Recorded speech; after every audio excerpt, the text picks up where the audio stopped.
Let me do this.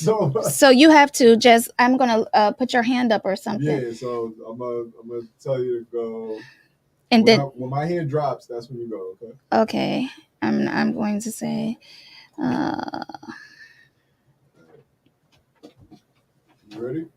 Just 1 second. I'm getting the link for this because I don't see myself live on Facebook. You won't see it until you press. Well, I pressed live. She should be live on Facebook now. Let me see. I'm trying to see. Forgot she didn't have a headphone.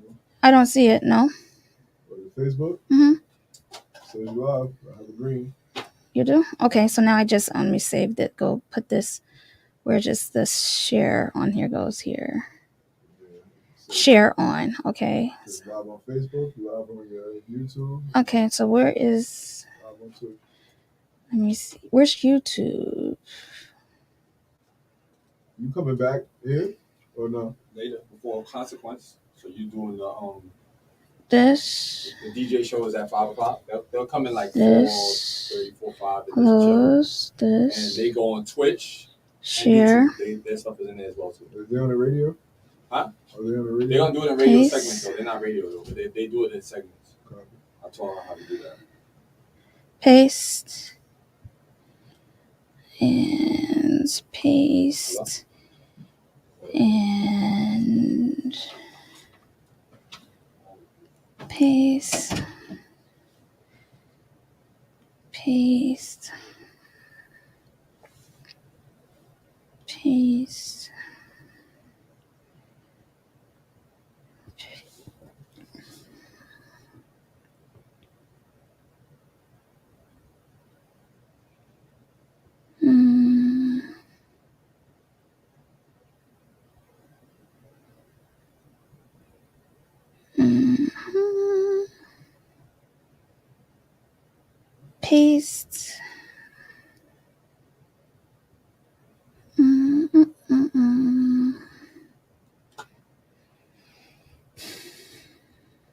Paste.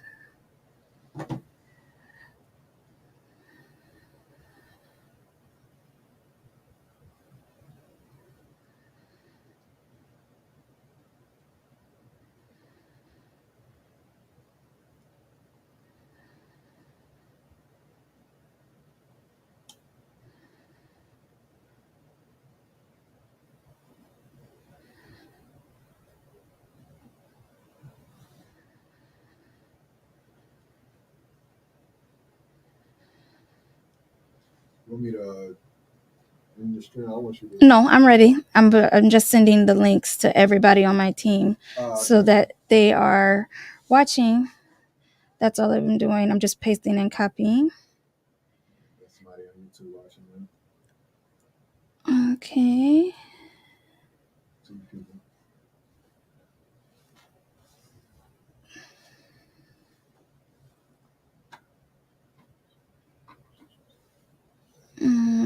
This and this and okay.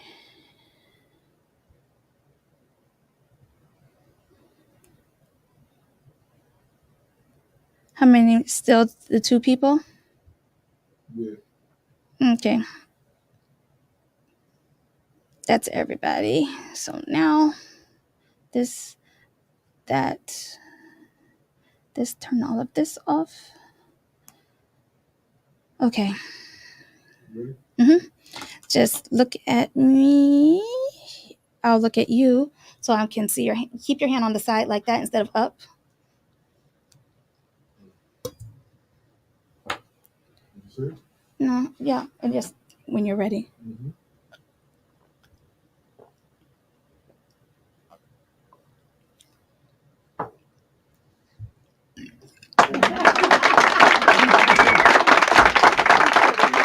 Hey Village, welcome to another episode of WomanHood Decoded with Tasha Ray.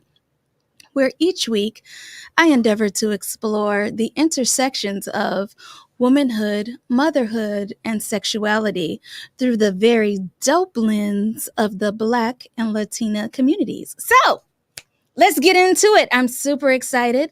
The topic for today is navigating financial literacy in Black.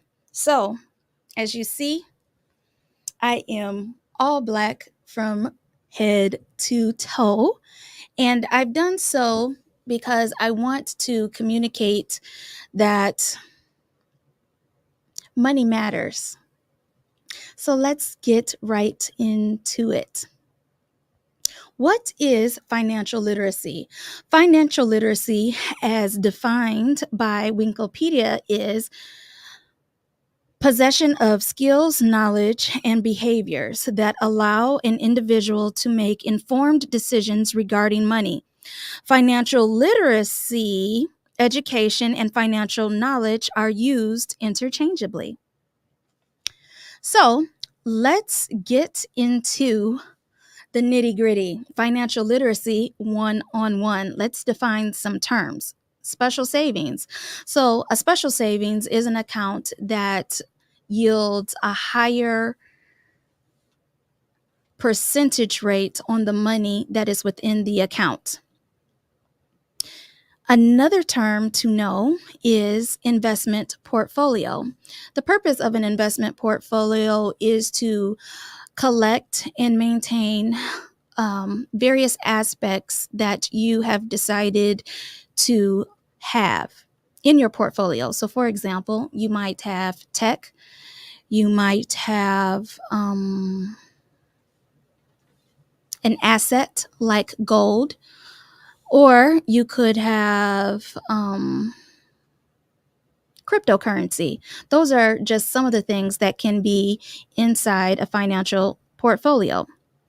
Another term that you need to be aware of is residual income. Residual income is defined by, again, Wikipedia, as income that comes residually without you actually having to actively do something to earn it in the moment. The next term that I'm going to be defining is passive income. Passive income is a type of unearned income that is acquired with little to no labor to earn or maintain. It is often combined with another source of income, such as regular employment or a job. Passive income as acquired income, and it is also taxable. So,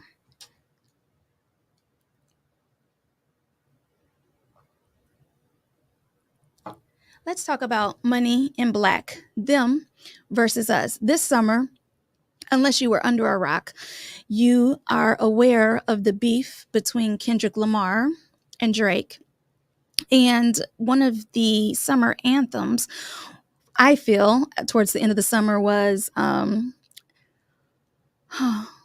They Not Like Us, or Just Not Like Us. I'm not sure They Not Like Us. So what I want to talk about here is how in our families, we were taught about money, if at all, from the perspective of the street. So if you happen to be someone that knows someone that was alive in the late 70s and early 80s, and you happen to be a person of color, and you happen to have lived in one of the bigger metropolitan areas of the United States. So I'm talking about Detroit. I'm talking about Chicago. And I am talking about Washington, D.C., and finally, New York City. And all of those cities, as you know, were hit hard by the cocaine, crack, epidemic. And during this time, you will know that there was a huge push for the Just Say No campaign from the presidential administration of that time. And so, in that capacity, the messaging was that the government was going to enforce the strictest and the most stern consequences known to man in American history as it pertains to the incarceration and criminalization of crack cocaine.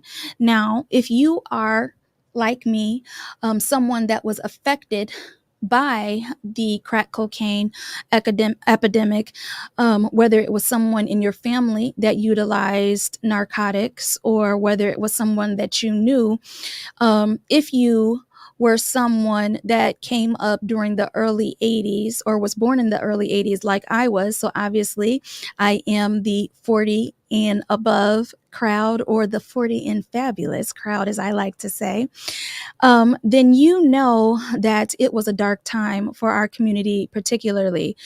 And so while the epidemic of crack cocaine didn't touch me in the way that it was presented in the media, it touched me as a result of a very close family member of mine struggling with cocaine addiction. And addiction is something that we often don't speak about in our families. And I feel like that's something that definitely needs to change. I won't get into any of the important or traumatic details of my childhood, but I will suffice to say I saw a lot. And I am in the midst of navigating all that I saw that was either directly related to or how I was impacted by the individual in my family that struggled with addiction. So, the reason why I'm speaking about addiction is because I want to talk about money in Black. And so, the reason why I brought up the cocaine epidemic is because I want to talk about how that's how money was positioned in the Black family. So, it was positioned from the perspective of drug usage and addiction. And that's how we grew up. Conversely, if you were a person that was not a person of color and you grew up at the exact same time as you then had to listen through and sit through a multitude or a plethora of classes on drugs and saying no.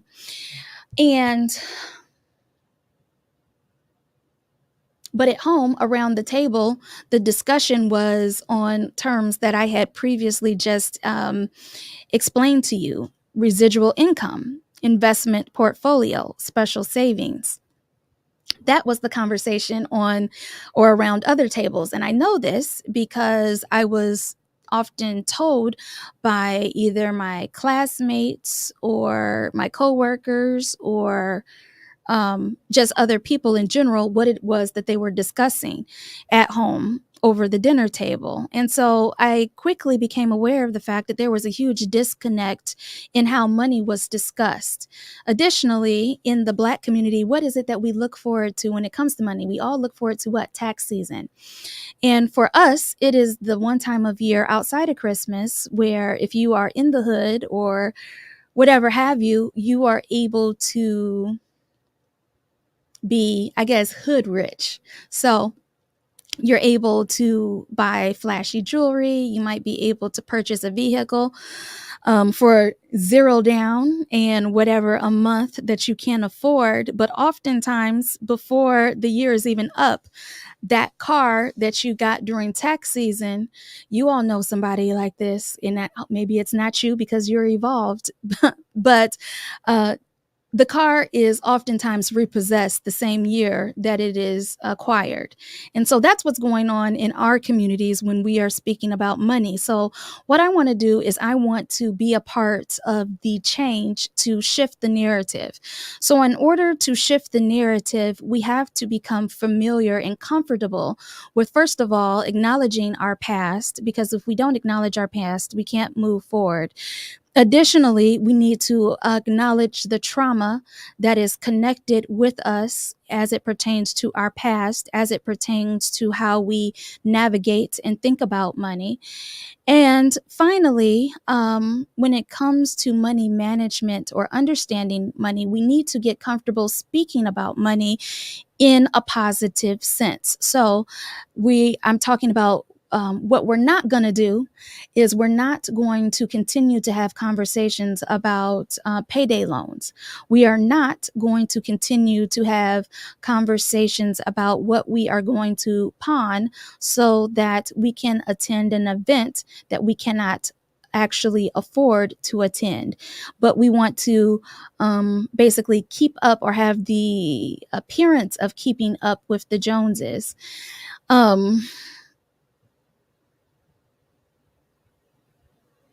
I just think that it's important to, in order for us to do better, we got to know better. There's an old saying that says, if you want to hide something from the Black community, put it in a book.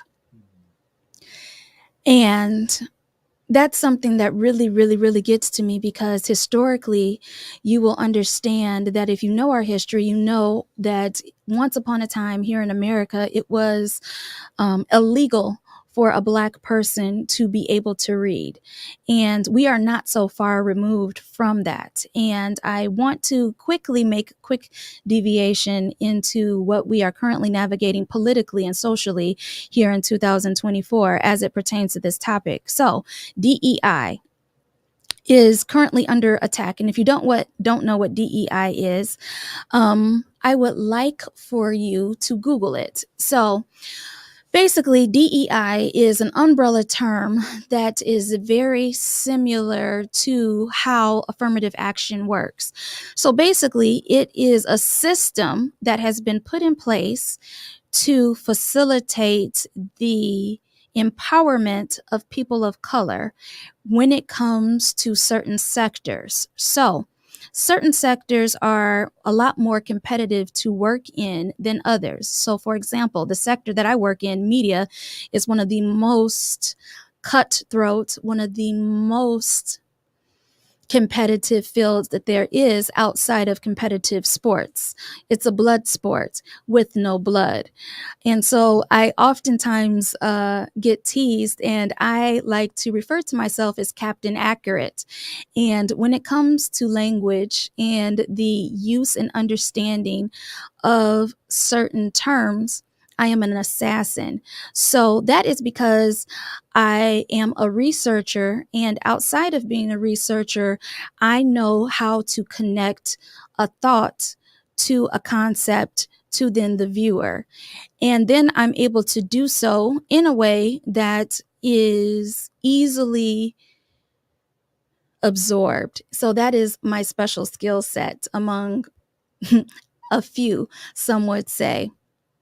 So getting back to the topic at hand, which is money in Black, them versus us, it starts from the crib. So I have some general advice that I would like to share. I would like to suggest that you go to your local library and you get a library card.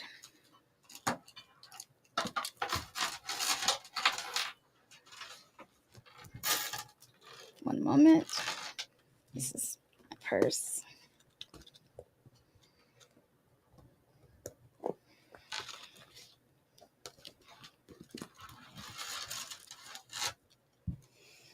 Now, in my purse, there's a lot of different cards, but I feel this card right here the Brooklyn Public Library card that I got when I attended the Jay-Z, the Book of Hove 2023 launch at the library.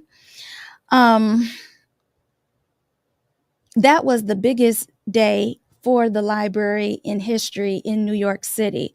Everyone was in line to get this card or one similar to it. And sadly, after the event, many of these cards have been lost, misplaced, and not used.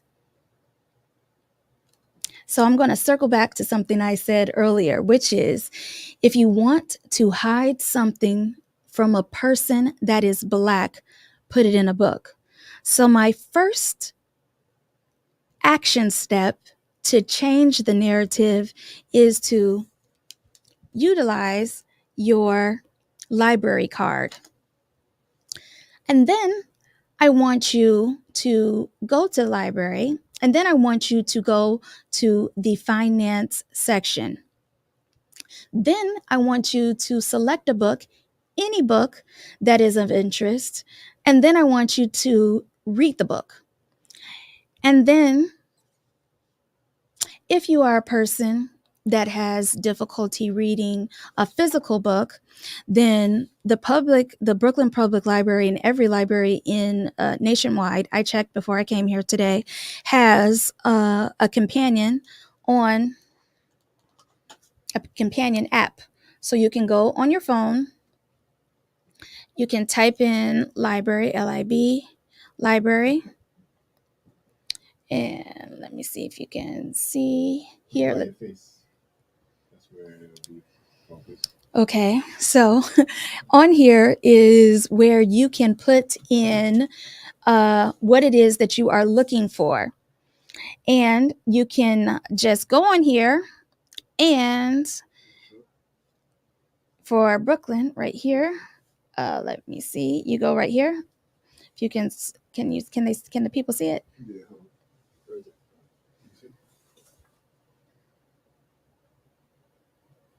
There you go. Okay, so on here it says Brooklyn Public Library, and then you just go to the bottom, the search right here, you type in the word finance, and all of the books that have to do with finance are going to be on this list. Then you know what you do? You pick one, and it's connected to your card. And you know what you do? You listen to the book of your choice if you don't want to read the book of your choice. And then when you are going about your day, wherever it is that you're doing, you can, rather than listening to the latest gossip that is on Hot 97, or rather than spending your time on whatever platform that is your platform of choice, I would suggest you replace that habit with a positive habit. And what I do is I listen every single day to a book that has to do with finance, because I have come to the understanding that money is a tool. And if I want to be able to have nice things, have nice jewelry, and if you all know me, you know Tiffany's and Tasha goes together. So I'm always, no matter the reason, the season, I am always in at least 2 to 3 pieces of Tiffany's.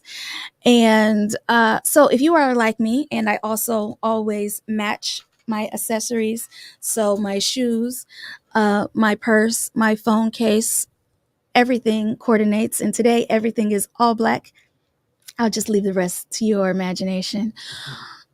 So the purpose of me explaining all this is to say that the knowledge is out there. The knowledge is able for you to get. We can close this gap if we work together. So I would love it if you all would commit to selecting one book, and I would love for you to comment in the comment section what book you have selected, and I'm going to just hope and look forward to seeing all of the books, and maybe you will be inspired by the book that you listen to and or read, and maybe we can start to have some different conversations when we see each other. The next step is I would like, after you've read at least one book or listened to one book, I would suggest that you join your local Chamber of Commerce. This is an entity that offers keyword free courses to the public. And all you have to do is be a member. So even if you're not a member, you can go to your local Chamber of Commerce. So, for example, you go to Google, you search Chamber of Commerce, keyword, and then plus the plus sign, your state. So, Chamber of Commerce plus New York, Chamber of Commerce plus Michigan, or plus Chelsea, Michigan, Chamber of Commerce plus Atlanta, Georgia, Chamber of Commerce plus Baltimore, Maryland, Chamber of Commerce plus Chicago. You all get the point. And then you click it, and then you go to the events tab. You scroll down, you look at the dates and times, and because of the nature of how we are in this time in history, everything that you're going to see is going to be hybrid, which means you are going to have the option to actually go to the Chamber of Commerce and to get hands-on teaching, and or you will be able to join a link to be able to listen to keyword for free, and you will be able to start to have these terms like financial literacy, special savings, investment banking, small business loans, small business grants. These will become terms that you hear all the time, as opposed to hearing terms like, I'm not even going to waste my time trying to rack my brain, trying to figure out a term that the kids are using these days. But suffice to say, let's start there. That's step 2. Step 3 is to seek a mentor. So whatever field that you are working in, it could be like me, media. It could be the nonprofit space like myself. It could be the podcast space like myself. It could be the overall entrepreneurship sector like myself. Or it could be the medical field, or it could be music, the music industry. Whatever industry, there is a pathway to mentorship. So mentorship is not to be confused with internship. Internship is something that you do when you are matriculating through an academic institution, whether you are doing it in an undergraduate or graduate capacity. Mentorship is something that happens post degree, or it's something that happens actively while you are working.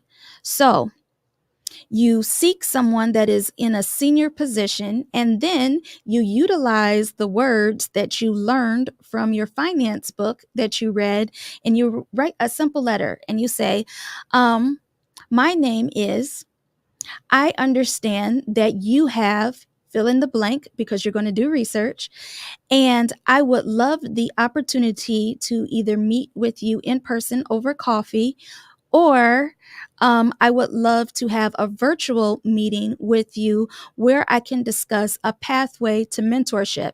I have a business, or I have a business idea, or there is something that is of interest. And I feel that because you are someone that has already been there, done that, I don't want to touch the proverbial stove of life anymore. I have learned all the lessons that I want to learn at this point of my life. And now I would love the opportunity to learn from somebody that can actually help me to better position myself and my family moving forward financially. And generally speaking, those correspondences are met with much excitement. And then you will then have access, keyword, to other learning opportunities. And you will acquired a mentor and a champion for your success.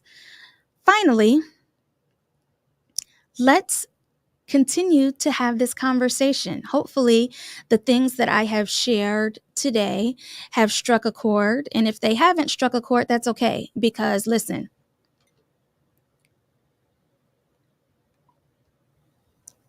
I am not everyone's cup of tea. I don't even think I am tea. But I am nonetheless in my sip and savor era. So you notice that there's this huge debate going on about the soft era, that many women are under attack for, particularly women of color. Listen, y'all can have the soft era. I'm not interested in being soft. What I am interested in is being rich as fuck. And so, in order for me to continue to facilitate that goal and that achievement that I am currently, I wouldn't say that I am rich as fuck, but I got enough right now. And I'm going to continue to maintain what I have. And I am thankful to my family and to my village for supporting me so that I can position myself the way that I have. I need you to understand that I am standing on the shoulders of greats. I'm speaking of my family. I'm speaking of my ancestors. I'm speaking of everyone that I've ever worked with, whether they have assisted me or been a challenge. If you've been a challenge, thank you very much, because what you have done is you have propelled me that much more. You have motivated me that much more. And if you are a hater, you have intensified my determination to change the narrative. So I'm going to just leave that there. And I'm going to say that the importance or significance of the sip and savor era for me is, prior to this point in my life, it was all about how fast I could get things done, whether it was in a professional or personal capacity. And so I feel that much of our culture is in the swipe left, or the what I call the microwave era, meaning that we want everything now, but we don't want to do none of the preparation. So at one point, people had to go to this thing called J school or journalism school, and they had to acquire a degree like I did as a broadcast journalist. So my degree is in I have a BA from Andrews University. Shout out to Andrews. And in that capacity, my degree is in communications and digital multimedia. I also hold a degree as a photographer. Keyword degree. Keyword degree. And that was what was keyword required in order to be able to have the opportunity to have an audience. But now, since technology has become what it is, anybody that has a phone can go live, just like I'm live. They may not have the lights, camera, and action that I have, but they can go live from wherever they happen to be. And they can create content, and then they can become something that's called an influencer. And then they can then influence the culture, either positively, negatively, or however way you want to look at it. But rarely do you see someone utilizing their platform for something positive, in my opinion. So again, I'm trying to be the change that I desperately desire to see.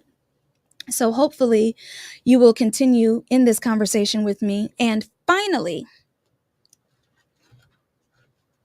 going back to my wallet or my purse, I love this thing because it has everything in it for myself in the front and everything in it in the back for my daughter Isabella, which is my reason why for everything. So let me put this one back, my library card.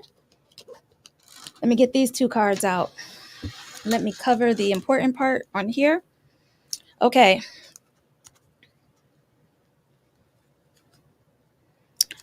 This is my very first credit card. It says on the back, Goldman Sachs. Listen at this. Hear that noise? My very first credit card in my 40s. And the reason it's my first credit card is because my father taught me that having a credit card was akin to being a slave financially. So therefore, my father said something also that I'm sure if you came up when I did, you heard the term cash is king. So in other words, if I cannot afford it, don't buy it. It doesn't matter what anybody else has. You only buy it when you can afford it. And afford it means you're not struggling. Afford it means it's not going to be repossessed. Afford it means when you buy it, it's yours. You're not leasing it. It's not put on credit. You have bought it. So my credit, another term that we didn't discuss, but we're going to do a whole another episode on with one of my very close friends who works at Morgan Stanley. Anyway, we're going to talk about the importance of a credit score and what actually a credit score does for you personally and professionally. But the point I want to get at too is I have a great credit score, but I have a trash credit history. The reason is because I literally just got a credit card. So in other words, I haven't shown that I have the ability to pay payments because I don't believe in payments. I just buy it, period. So the other card that I have right here is Chase. It got characters on it because, again, I'm the mother of a very beautiful girl. Her name is Isabella Hope. And the reason I named her that is because I was going through a very dark time in my life. And in Spanish, her name means beautiful hope. So hopefully, Isabella, you are watching. If you're not watching, you can watch later and understand mommy loves you. Mommy is super proud of you. And I am just so thrilled to have been given the opportunity to be your mother. So the reason I talked about these two cards is because I have a business account, I have a personal checking, I have a business checking, I have a personal savings, and I have a savings that has a high yield percentage on it, and it's all through Chase Bank. So shout out to Chase. And also that's where I do all of my Zelle transfers and or any of my invoices that I need to do for my company, for my to balance my books. I just print out my transactions and then I'm able to quickly put the numbers where they need to go. And another thing that I like about the Chase app is it allows me to easily track my monthly spending and for me to set goals for myself. The last thought that I would love to leave with you as we close this episode of Womanhood Decoded, and I want to move from what I called it earlier, navigating financial literacy in Black, to wealth in Black, because you're going to join with me. I'm just going to be super positive, and I'm just going to choose to believe that the words that I have said resonated with you. And I'm going to choose to believe that as a people, we will collectively make the decision to position ourselves, to position our families, to take charge of our lives.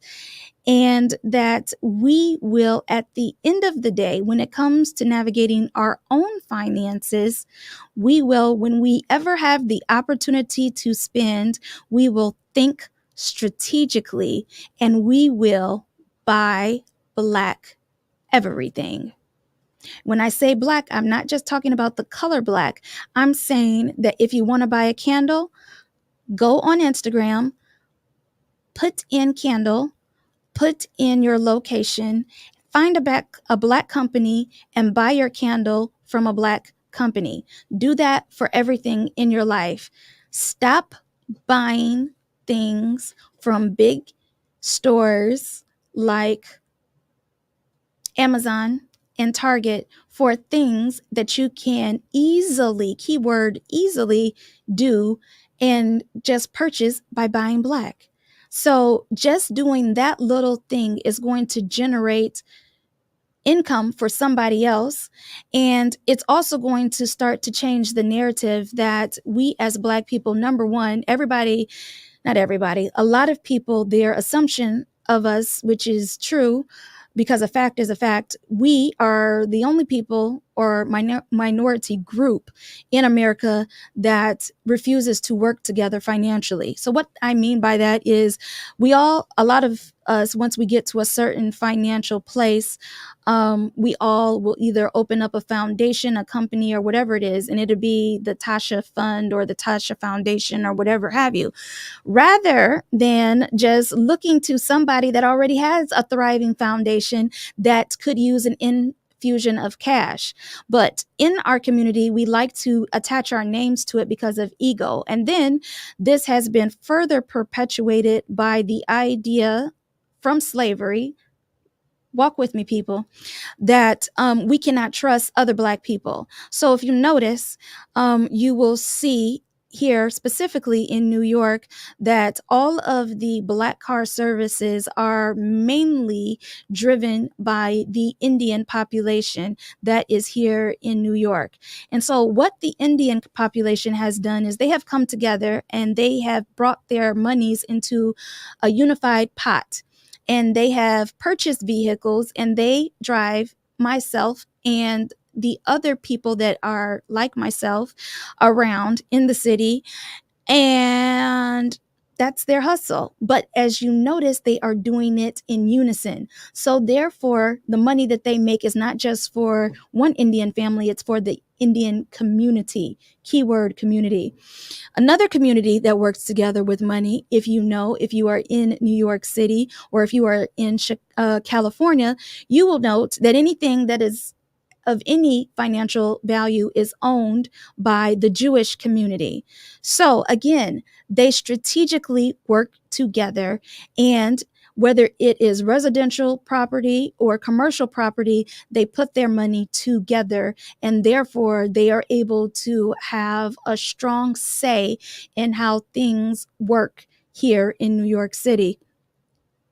I can continue to go on, but the bottom line is, until we set aside the concept that working with somebody that is Black is problematic, and until we choose to be actively engaged in the matters of finance in our homes, and until we choose to find Black businesses that are local that we can keyword patronize and support, because whenever you go to buy your label item or items, you don't go to Bloomingdale's or Saks Fifth Avenue and ask for a discount. You go there and you pay the price. So keep that in mind. When somebody Black has a t-shirt and they tell you the t-shirt is $60, pay the $60. Do not ask for a discount. Do not ask for a coupon code. If they got a coupon code, don't even use it, because you're defeating the purpose. Let that sink in. You're defeating the purpose. And you are doing exactly what white America wants you to do. You are being a consumer. Every time you spend $1 that you earn and you don't spend it with a Black company, you're spending it by default with a white company. Keyword default. So if you don't want to have the default settings on your financial situation, then you need to actively go in and change your settings internally, how you think about money, how you move when it comes to money. And if people around you don't understand, if people around you are not in alignment, listen, everybody that is in your life either for a reason, a season, or a lifetime. And you need to, at this point, at our big ages, figure out what reason people are in your life, and then you need to adjust accordingly. Those are just some of my tips as it pertains to wealth in Black. So if you are interested in the Wealth in Black series, I would love it if you would put in the comment section Wealth in Black. And if you put that in there, I will send you a link for the financial literacy boot camp that is offered through my company free of charge, which is called A Village for Us. And when you send me your email, I will then get you situated and connected with someone that can be of assistance with you. So if you need to set up a 501c3, a LLC, or if you want to get the fundamentals and the step-by-step process on setting up a trust for your child, or setting up a special savings, or even setting up an investment portfolio, a Village for Us, we are here to help, and we are here to do it for free. Because again, I want to be a part of what helps to push and change the narrative when it comes to wealth in Black. So again, thank you so much for joining me. And it is my hope that you will join me next week for another conversation.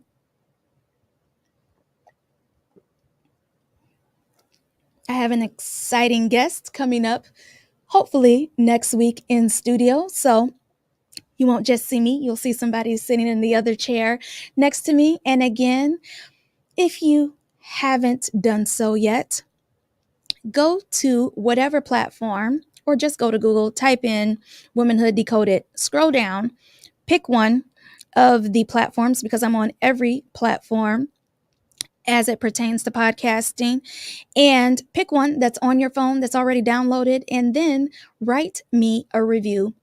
And what that does, it enables me to pay my staff well.